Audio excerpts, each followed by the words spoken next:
Okay, making a video here on fabricating a chicken. I'm going to fabricate the chicken into two Frenched whole legs and a single double-breasted spatchcock style Frenched breast section, and we'll have some chicken wing flats that remain and some bones. So to do that, the first step is going to be removing the wishbone on the chicken. So I'm going to cut so I can access the front here, the neck area, where there's a bone. The wishbone is kind of shaped like a upside down V in the breast meat here above the neck.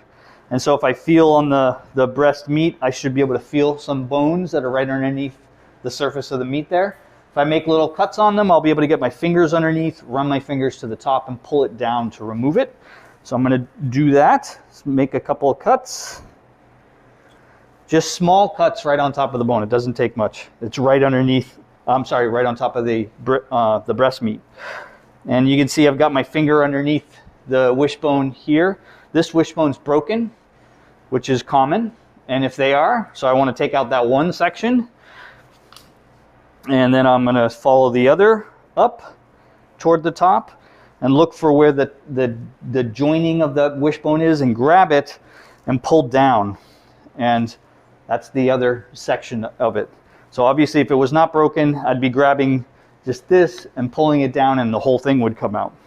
So that's the first step, is taking that wishbone out. Otherwise it's going to be in the, there's going to be some bone in the breast for if we're going to serve this. And also if we end up carving the breast at all, then there's bone in there again, which is going to affect the yield. Then I want to French the wings. And to do that, I'm going to cut that little flap on the wing, and I want to cut right in the middle of what's called the drumette, that first section of the wing. This is called a flat. And then that's the tip. So I'm going to cut right in the middle so I hit the bone, which is what I want, and then spin this chicken around. So I cut everything. This wing is a little disjointed already, which we'll see that may be a little bit of a problem when I French it here. But whenever we're scraping chicken, the bones like that, you want to use the back of the knife. So this is a Japanese boning knife. You could use either. That'll make it so that's all clean. And if this is already broken, this joint here, this chicken must have got moved around a bit. Normally this would be tight, and if I pull down, this should dissociate. It's still coming off okay, but you'll see on the other wing, assuming it's not broken, it looks a little bit different. So that gives us a nice Frenched wing, which will look nice and clean when it's cooked. So again, I'm going to cut that little flap. I'm going to cut that right in the middle of the wing all the way down to the bone. I'm going to use the back of my knife to scrape. So I've got that all cleanly dissociated. And then I'm going to take that wing, make it tight so this one's not already broken, and then just snap down, and it should pop off as you do that. So that'll come off. So again, that's the flat. From there, so I've got the wishbone out, step one. Step two, French the wings. Then I want to cut the skin in between the breast and the leg section, so I have the skin in the right place if we're going to keep the skin on. And you could do that from the top by just cutting in between them, or you could do it by turning it upside down, your knife upside down, and putting your knife in between the two from underneath and cutting up. Either way, you'll end up cutting that skin so they're in the right place.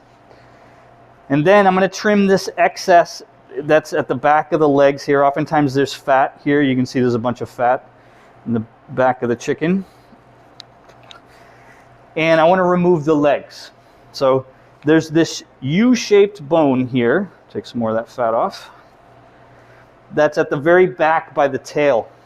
If I take my knife and I take the same angle as that U-shaped bone that I get on the leg side of that bone, and I just make a cut. So I'm not even pressing very hard, and it'll run right next to that bone. And I'd make a cut here. I'm doing this so you can see. So normally I'd cut that in the other toward me. And then I can take these, and if I bend the legs up, so if I just twist them up, they'll disjoint. You can see the thigh bone coming out of the hip joint here, and the same on this side. So that's part of removing the legs. And you'll notice they lay real flat afterward. With some other fabrication techniques, if you're taking the breast, if you're splitting the breast, it's easier to do it when they're like this than when they're not, because the chicken rolls around. But we're going to keep the breast whole here. So I'm going to flip this over.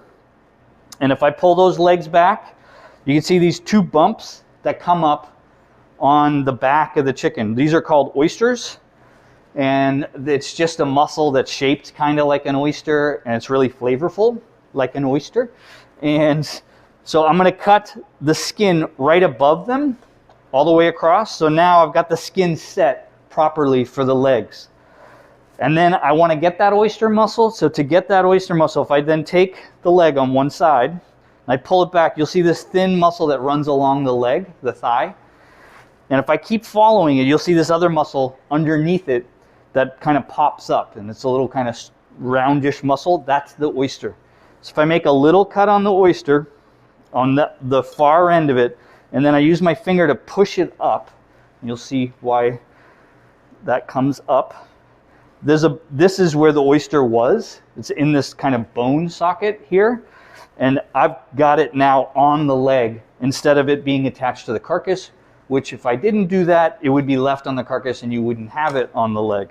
And again, it's a flavorful, tender muscle. And then I just cut right next to the back, and the leg will come off. And I didn't French them again. Nice. I meant to French the legs. I'm going to French this one because it's still attached. So to French the legs, you're going to cut right below that kind of bulbous part of the leg. And it's much easier to do this on the carcass, on the whole chicken, than it is to do it after you've taken the leg off, which is why I was laughing that I forgot for the second time. So let me cut all of, again, I'm using the back of my knife to make sure it's dissociated everywhere. And then if I take this knife and I flip it upside down, and I've got the chicken turned on its back, so I'm looking at the back of the legs here. And if I push this knife hard up against that bone and that joint, there's a connective tissue, this white connective tissue that is on top of, it was also on top of these wings that popped off when I twisted them off. But I want to get that to lift up, which by hitting it with the back of your knife, you can get it to lift up. And once it does, I'm going to lift it a little more.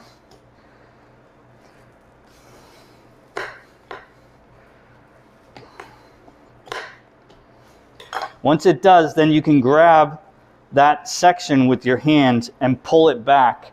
So this is the connective tissue that I'm trying to get to lift up. And you can see now the bone looks clean and is, pinkish red like it was on the Frenched wings. That, once I take this cap off, then the leg is Frenched. So that term just means you've cleaned the bones.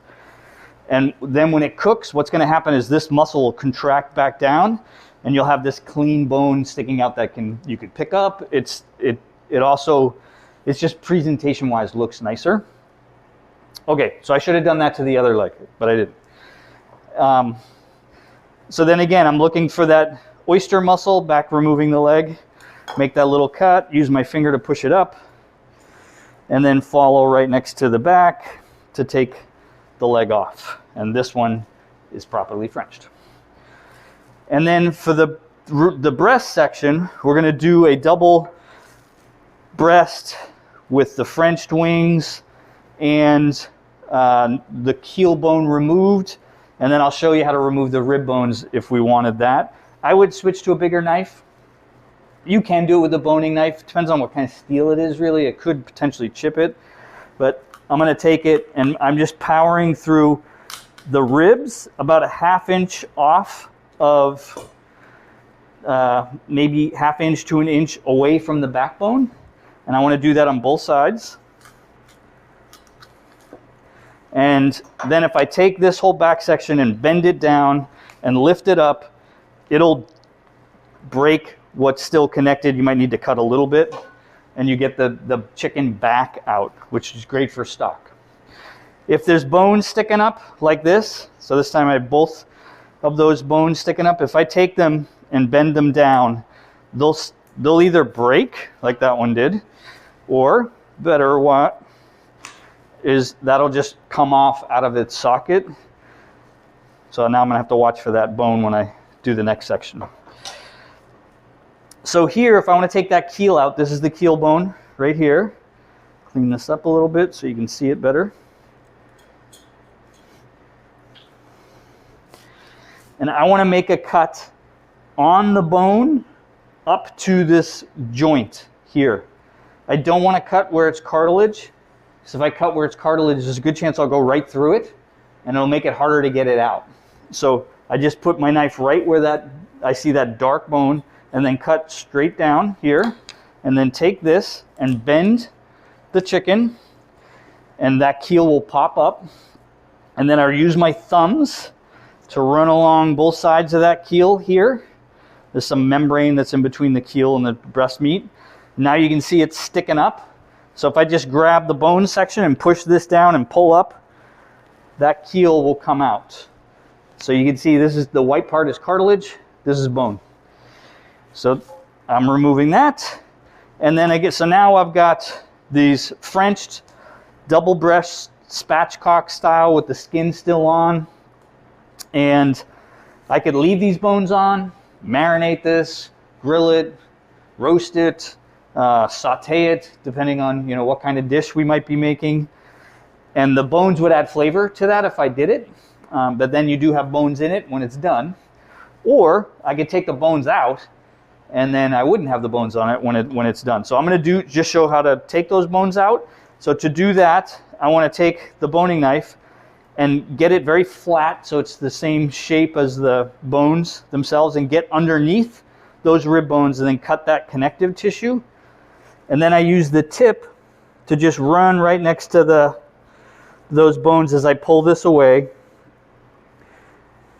And I want to keep the wings on. So if I wanted to take them off, obviously I could cut them off, but if I want to keep those wings on, I want to follow this larger bone here and look for the joint where it meets up with that wing bone, which is right here. So you can see that's the end of the wing bone. If you can see that, that is the end of the other bone. So if I cut right in between them, then I'm going to separate off these rib bones from that double breast. And I'm going to do the same thing on the other side. So I'll just take this knife, flat, get underneath, cut out, use the tip, stay up next to those bones,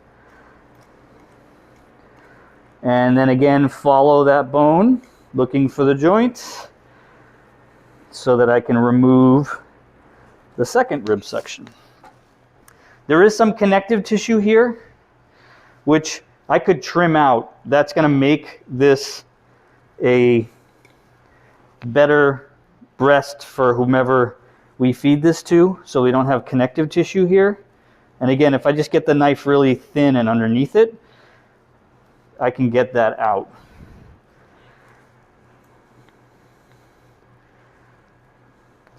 Okay, so now I've got all the connective tissue and bone removed from the back side of it here. There is connective tissue right in the middle, but that's always going to be there unless we split these breasts. And then I've got the Frenched bones and the two breasts without any other bones. It's very easy to cook and serve somebody. It's very easy for somebody to handle afterwards. So it could be carved, or it's pretty big obviously for a single serving. But marinating it, grilling it, sauteing it, and everything, they work fantastic. So again, spatchcock style, double breast, Frenched. That means those wings are clean and no bones, other than those bones. And check out other videos for other techniques with fabrication.